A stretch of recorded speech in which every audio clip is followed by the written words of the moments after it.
Fala pessoal, beleza? Sejam muito bem-vindos ao canal de Resenhas dos Perdidos no Tempo, e hoje é mais um dia pra gente singrar aí os mares de Tordesilhas, Sabres e Caravelas, que a gente está explorando aqui no canal, um RPG nacional da Universo Simulado. A gente vem tentando aqui mostrar os pontos mais importantes, mais interessantes e relevantes para dar uma ideia geral de qual é a proposta do jogo, qual é a pegada do cenário, beleza? Quem está chegando agora não tem problema, tem aqui a nossa playlist exclusiva aqui do Tordesilhas para você assistir com calma e depois seguir viagem junto com a gente tranquilamente. Quem está ligado no movimento e está acompanhando a nossa série, sabe que a gente está falando atualmente dos povos aqui do Tordesilhas, né? O Tordesilhas ele vai apresentar aqui 10 opções para você escolher na hora de montar o seu personagem. No vídeo passado a gente já comentou as 5 primeiras e hoje a gente vai falar das 5 últimas para fechar esse capítulo, beleza? Então vamos lá, pessoal, para a gente começar a nossa exploração aqui dos povos que estão faltando aqui no Tordesilhas, a gente já vai começar aqui, olha, seguindo a sequência do livro, com os Fairen. Deixa eu mostrar aqui o desenho para vocês, que está bem legal também. Os Fairen são mais um daqueles povos que são bem diferentes do que a gente está acostumado a ver nos jogos de fantasia. Eu vou começar lendo aqui a pequena descrição deles, olha lá. Dotados de um único chifre, poder de teleporte e beleza andrógena, os Fairens são conhecidos como primogênitos de Branwen e protetores dos templos pretéritos. Branwen é acho que é a deusa, que naquela trindade ali de deuses principais ali, né, do cenário, que a gente comentou num vídeo anterior. Então, os Fairens são considerados, né, como primogênitos de Branwen. Eu vou mostrar de novo aqui o desenho deles, olha, porque eles têm essas características físicas mais marcantes. Os olhos não têm pupila e geralmente têm cores metálicas, né, do mesmo modo que os cabelos. Eles têm esse chifre aqui, né, que é característico do povo, e eles podem também, segundo está na descrição do livro aqui, ter características masculinas e femininas ao mesmo tempo, beleza?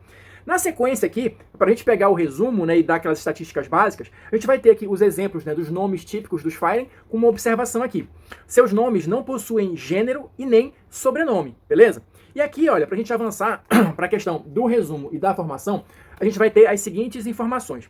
O resumo dos Fairen: eles são capazes de se teleportar, eles trocam de sexo se necessário quando se apaixonam, então como eles têm essa possibilidade de ter características masculinas e femininas no corpo ao mesmo tempo, se for necessário, quando eles se apaixonam por alguém, eles podem alterar essas características do corpo, beleza? Eles têm aí entre 1,60 a 1,90 de altura e pesam entre 55 e 90 quilos. Atingem a maioridade aos 200 anos, beleza? E tem uma expectativa de até 1 milênio de vida. Então, são primogênitos de Branwen, donos de beleza andrógena e temperamento soberbo. Aqui, na formação, tem aquelas características para você escolher que geralmente são associadas ali à questão do sistema, né? Vão dar algum bônus, alguma regrinha. Então, o que a gente vai ter aqui em relação aos Fairen? Proficiência, tato aguçado. Eles têm mais 2 no teste de inteligência e eles são capazes de identificar informações precisas através do tato. Aliás, isso é interessante de dar um pouquinho mais de detalhes, olha só. Seu tato é extremamente avançado, fornecendo informações como temperatura, textura e sabores. Tamanha bagagem de informações sensoriais são desagradáveis quando ocorrem de maneira inesperada, sendo o motivo deles evitarem, via de regra, o contato físico, beleza? Tem a questão do teleporte, que a gente acabou de falar aqui. Ele vai gastar um trunfo, que é aqueles pontos especiais, né, que a gente vai detalhar quando chegar na parte do sistema. E ele consegue se teleportar para qualquer lugar em uma área de alcance longa, beleza? Como características extras, eles vão ter aqui também a questão da arma mística, né? Todas as armas corporais, né, utilizadas por eles são consideradas armas mágicas. Eles têm um senso de direção, eles sempre sabem para onde fica o norte, mesmo que eles não tenham nenhum tipo de referência aparente, é algo instintivo deles.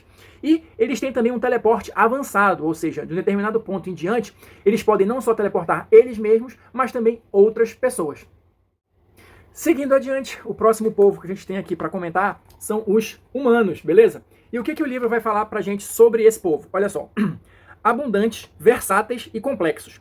Fruto do amor entre sol e barro, os humanos são os mais controversos filhos de Mitra, donos de tamanha ambição que os faz acreditar serem destinados a governar o mundo.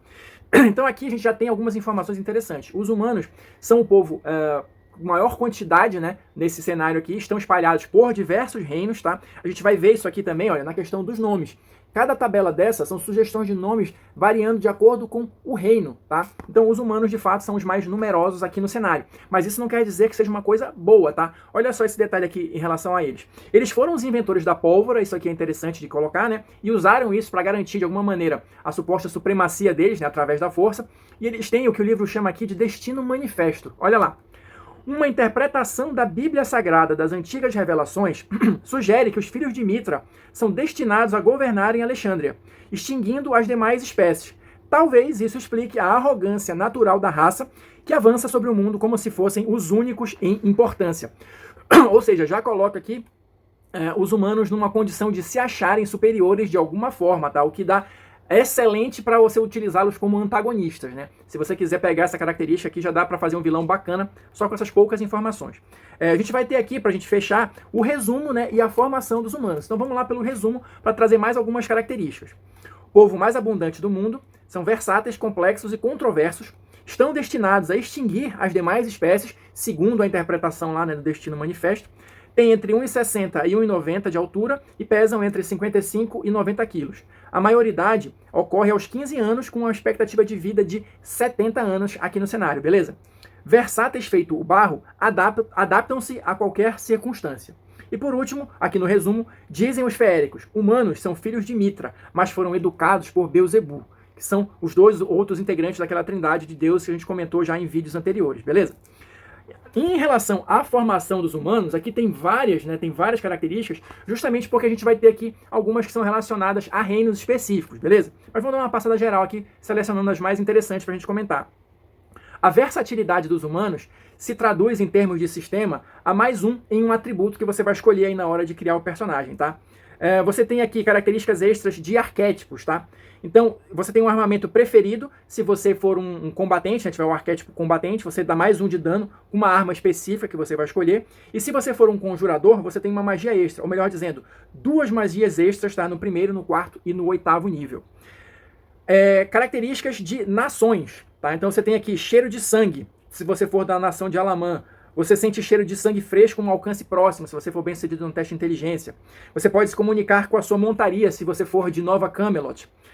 Você dobra o valor do seu atributo para um teste, utilizado uma vez só, se você for de Elad.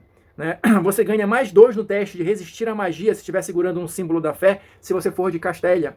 Né? Magia cadavérica. Carrega partes de cadáveres de um parente para conversar com seu espírito, fazendo um teste de carisma e tal, se você for do reino de Velik. Poliglota, se você for de Marsella ou Tortuga, você ganha mais 2 idiomas aí, já de cara. Saúde de ferro, você tem vantagem na constituição para resistir doenças, drogas e venenos, se você for de Lusitan. Sangue frio, uma vez por descanso longo, você resfria o seu corpo em água gelada ou neve para recuperar 1d6 mais a constituição, se você for de Kizarian.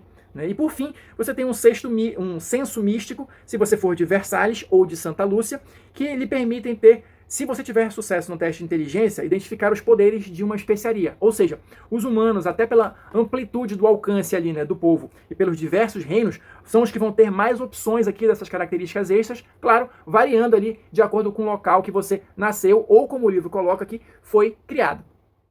Na sequência aqui dos povos de Tordesilhas, chegou a vez de falar aqui dos pequeninos, olha só, que são basicamente, né, os halflings, ou pequeninos, como são conhecidos também em outros jogos de fantasia, mas claro que eles vão ter as características deles diferentes, específicas aqui do jogo. Vou começar lendo aqui a descrição geral deles. Descendentes diretos das fadas, no sangue destes feéricos pulsa a energia mística dos tempos antigos. A despeito da importância desta herança, os Hobelans, seu nome original, que significa algo como filhos da boa sorte, são constantemente subestimados pelos demais povos que os apelidaram de pequeninos, ou algo como metade ou inacabados. O termo pegou e hoje poucos lembram o verdadeiro nome deste povo, beleza? Uma coisa básica aqui, característica deles, eles já têm, olha, os pés, apesar de serem aqueles pés grandes, peludos e tal, eles têm aqui tipo essas almofadas embaixo dos pés, tipo pata de gato, pata de cachorro, né, que tem aquele acolchoado ali embaixo, né? Mas seguindo adiante, vamos ver aqui as outras informações a respeito deles, tá? A gente vai ter aqui as sugestões de nomes, tá? Com uma observação aqui. Costumam ser reconhecidos por apelidos ou diminutivos dos seus nomes, como Fred, Gigi, Sam ou Rosinha, beleza? E aqui o resumo das características dos pequeninos. Curiosos, gulosos e festivos. Pequenos e furtivos, descendentes das fadas. Maioridade 30 anos, expectativa de vida 70 anos. Altura entre 0,7 e 0,9 metros e peso entre 20 e 35 quilos. Estão sempre descalços, com os cabelos dos pés sempre penteados. Isso é importante, tá? É uma questão de vaidade para os pequeninos, né? E aqui, olha, na questão das características de formação desse povo, o que a gente vai ter? Audição aguçada. Tem mais 2 no teste de inteligência para ouvir alguma coisa, né? Pés com coxins, que é aquilo que eu falei, os pés tipo com almofadas, né? A sola dos pés dos pequeninos possuem coxins, protuberâncias macias semelhantes a almofadas. Isso dá a eles mais 2 de destreza para andar sem fazer barulho, tá? É uma coisa que é estética, mas que tem uma repercussão aqui em termos de sistema também. As características extras dos pequeninos. Atração mística. Gasta um trunfo, que é aquele bônus, aquele ponto de bônus especial, né? E ele vai ser atraído involuntariamente em direção a objetos, pessoas, criaturas ou lugares místicos. Acontece, por exemplo, se liga aí na referência, de você tropeçar e cair diante de um anel mágico. Cochilo. Quando cochila por um tempo curto, ele recupera um trunfo, que é esse ponto extra, né, para você utilizar para diversas coisas aqui no jogo, desde que não ultrapasse a quantidade inicial que ele tem, né? Os pequeninos também são encantados. Você escolhe uma quantidade de magia de nível 0 igual à sua inteligência, tá? Mesmo que ele não seja um personagem conjurador. É tipo como se fosse uma magia inata a esse povo. E por fim, tem os passos leves aqui. Você caminha sem deixar pegadas, sendo impossível rastreá-lo. O quarto povo que a gente vai ver hoje são os Puks. Olha só, deixa eu mostrar o desenho aqui do nosso Puk capoeirista. Outra ilustração que eu achei bem bacana, bem legal. E o que a gente tem para dizer de informações a respeito deste povo? Feéricos diminutos, dotados de grande agilidade, pés simianos e costumes exóticos, os Puk constituem um dos mais notáveis povos alexandrinos, beleza?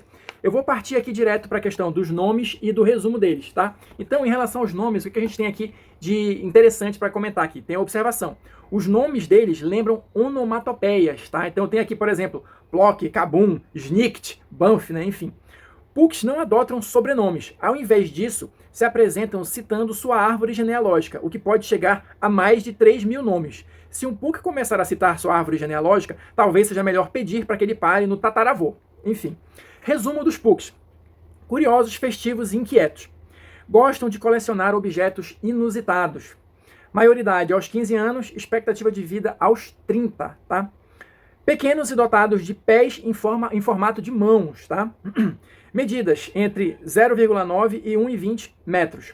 Peso em torno de 55 quilos. E aqui, sempre que um Puk tem uma boa ideia, um pequenino surge para tentar salvá-lo. Ditado de Averon.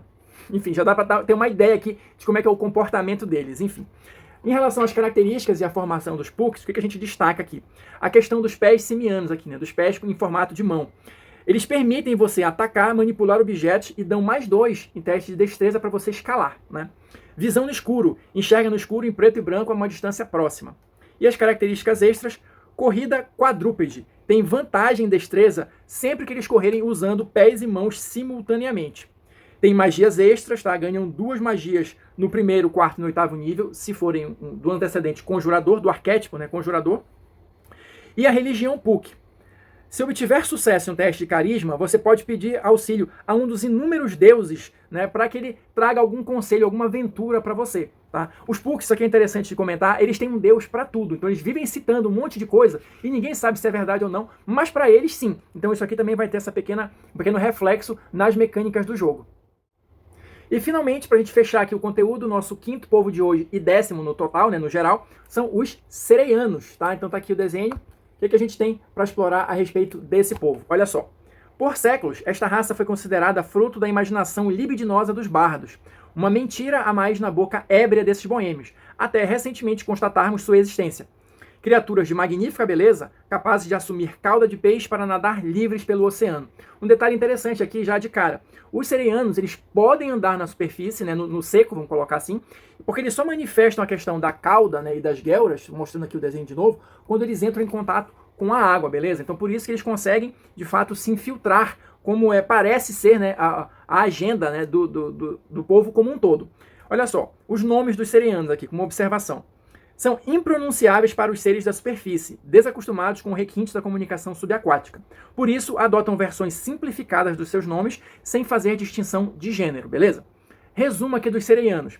Estão infiltrados nos reinos humanos, tá? Sua noção de amor não se limita ao gênero, são hedonistas, espertos e donos de magnífica beleza. Seu império submarino deseja dominar a superfície, atinge a maioridade aos 18 anos e a expectativa de vida deles é de 70 anos.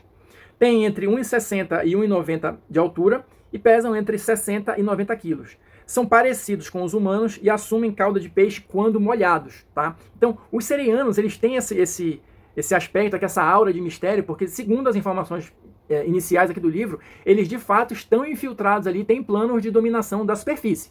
Enfim, para a gente fechar aqui, quais são as informações sobre a formação e as características extras aqui dos sereianos? Eles respiram dentro e fora d'água, enfim, eles são incapazes de sentir cheiro. Forma sereiana, quando se molha, aí que vai surgir ali as guelras, né, e a cauda e tudo mais, e isso confere a eles uma vantagem, né, +2 em teste de destreza para natação. Se eles estiverem com essa cauda de peixe na terra, obviamente eles não conseguem se locomover, beleza? Características extras, comunicação marinha, falam debaixo d'água e conversam com animais marinhos inteligentes. Cura marinha, uma vez por descanso longo, você pode se molhar para recuperar um D6 mais a sua constituição em pontos de vida, beleza? E eles têm também o sonar. Com um sucesso no teste de inteligência, ele sente movimentos na água em uma área de alcance longa, tipo para servir mesmo como localização ou alguma coisa nesse sentido. Então é isso, pessoal, vou ficando por aqui, espero que vocês tenham curtido esse passeio, né, pelos povos aqui do Tordesilhas, Sabres e Caravelas. A gente encerrou hoje os 10 povos disponíveis aqui para fazer personagens jogáveis, muita coisa diferente, muita coisa interessante, com certeza aí a imaginação já está fervendo para criar personagens com esses diferenciais apresentados aqui no livro, né. Quem assistiu até agora, muito obrigado, deixa aí seu like, seu comentário para a gente continuar trocando ideias, para eu saber o que vocês estão achando aqui do Tordesilhas, né. Quem quiser seguir viagem com a gente, já se inscreve aí no canal, ativa o sininho, e a gente se encontra na próxima resenha.